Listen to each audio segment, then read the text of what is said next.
Hello, I'm Geraldine Wilkins, the Living Water Quilter and BERNINA Ambassador. This is the Essential Ruler Quilting Challenge. This is week 4, and we are looking at designs with the Squiggle ruler. Let's look at some echoes with the Squiggle ruler. I want to share with you some echo techniques, but also I want to share with you a different way to use reference lines with this spacing or measuring gauge that we haven't used just yet. It's an opportunity to try a different technique for ruler placement to create designs to see which design technique you prefer. In the past, we have created 2 lines in which we have placed the ruler on the left side of the reference line to create the stitching, or we've placed it on the right side.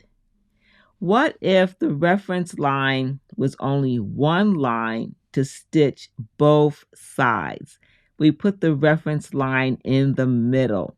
And that's what we've done here. When you do that, you'll need the measuring gauge.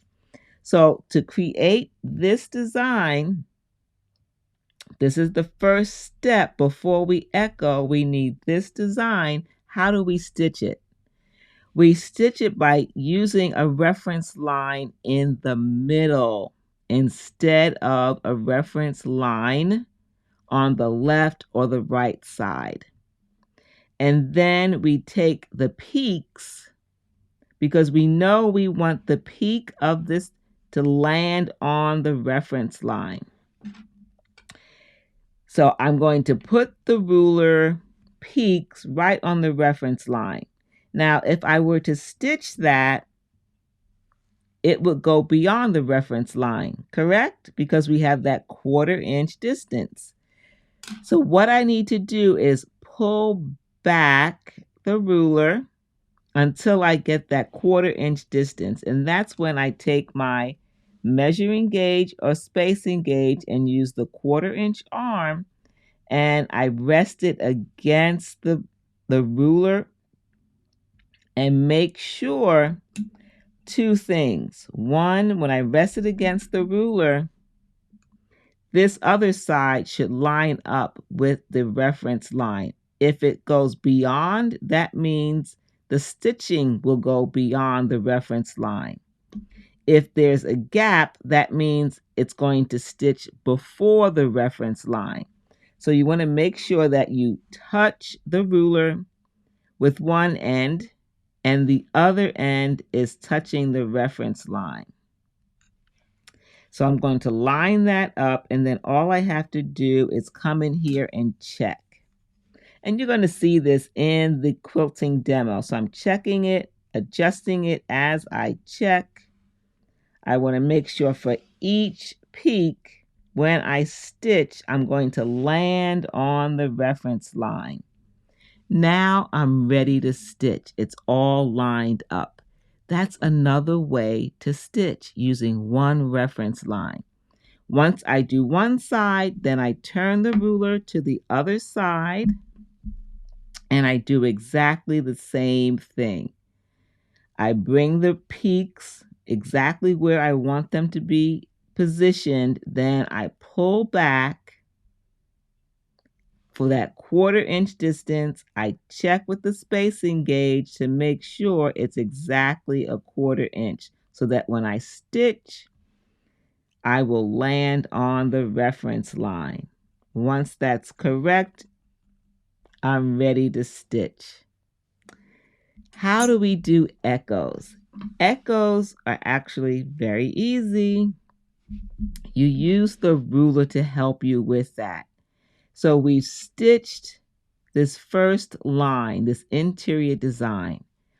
The next thing I want to do is place the peak right on the tip of the previous stitching. When I place it on the peak, on the previous stitching, when I place this peak of the ruler on the previous stitching, I line that up. Then I'm going to get my first echo. That's a very close echo just by doing that. That's easy to do, right? What about when we want a bigger echo? Meaning we want more space. This is more than a 1/4 inch. When I put the peaks along the stitched peaks, if you will, there's more than a 1/4 inch of space.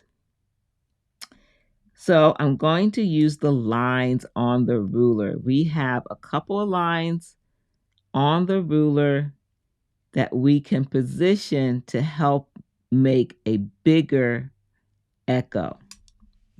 So in that case, I want a bigger echo. All I have to do is choose the first or the second arc. There are red arcs on the ruler, and line it up with the center reference line. The center line that we put down the middle, instead of 2 reference lines left and right, we have it right down the middle. So I have one red reference line, a second red reference line, and I'm lining up the first one right on top of the reference line I marked on my quilt sandwich. And as I do that, you can see the 1/4 inch distance between the edge of the ruler and what was stitched. That's how easy it is to do echoes. Let's take a look at this technique on the machine. So here it is. Just like I said, we are using the spacing gauge to help us determine the position of the ruler, because we want to have the stitching of the peak land on the reference line we marked on our quilt sandwich. Once I have that in place, I can bring my needle into position, needle down, needle up to bring up the bobbin thread, and begin to stitch. And again, the ruler can shift, but all you have to do is take out that measuring gauge and double check. You want to continue to stitch holding the ruler firmly but not too hard. Remember, if you put too much pressure downward, you're creating friction, which makes it harder to move the sandwich freely. Notice how I adjust my hands as I stitch down that long ruler. Now I'm just going to break thread and begin again to complete the design. I always recommend to start and stop when you have multiple passes to create a design. That way you get accurate ruler placement when possible. So again, I'm using one reference line in the center.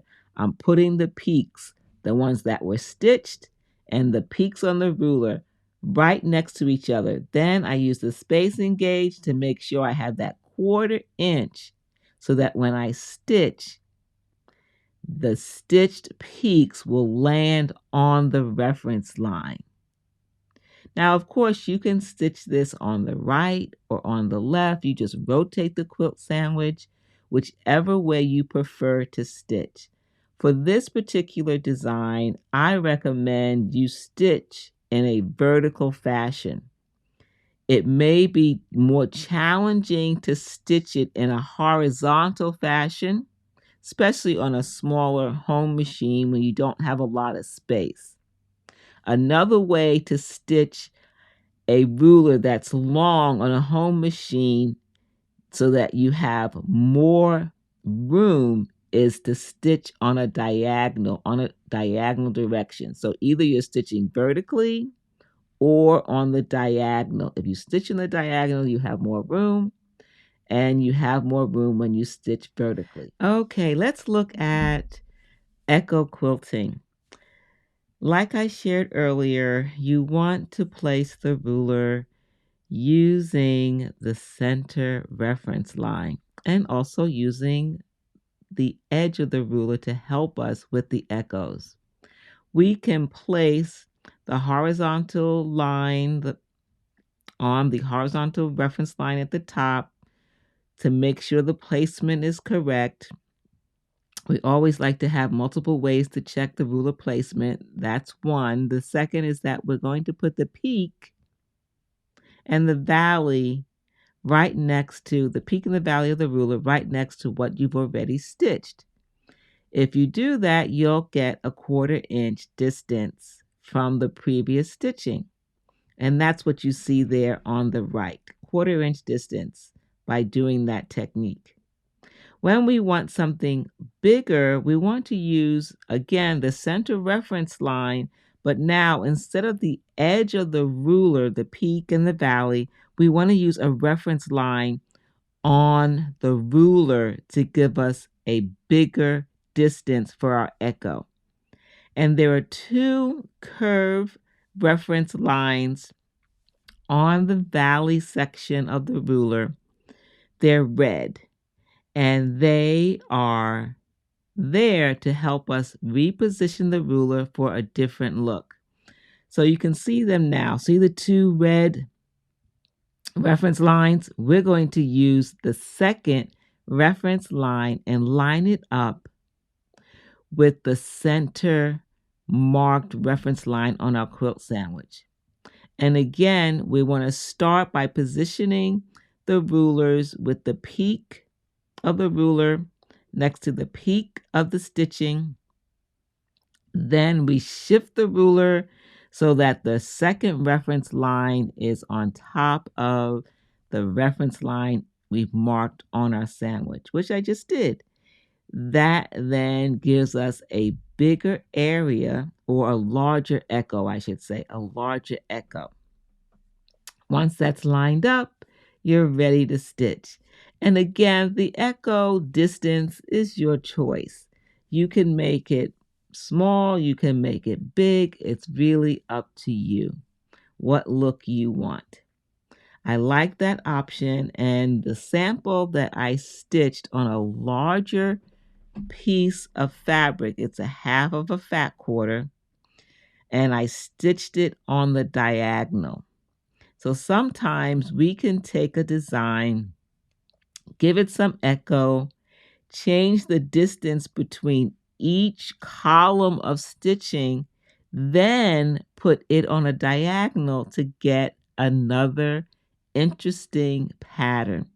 When we do that, we introduce some secondary patterns or repeat patterns when we change the distance between each column of stitching. We're going to take a look at that once we finish this one. And I think we're done. Yep, it's finished. Look at the difference between the 2 echoes. You decide which one you like. You can add both to the same project, and that will give you a different look. So here is the final piece. Remember I said I put it on the diagonal, and I made each of the columns a little bit closer, which then gave another repeat of the pattern. But it was all stitched based on what you just saw on the smaller sample.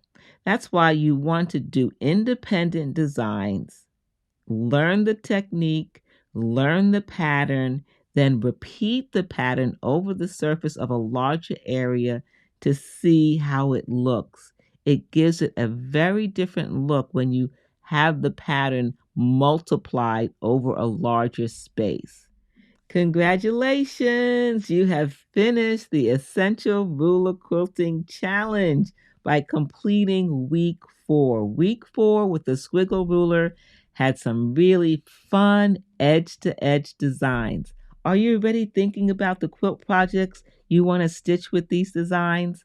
I know I am. I love these designs. Beautiful designs, so many possibilities.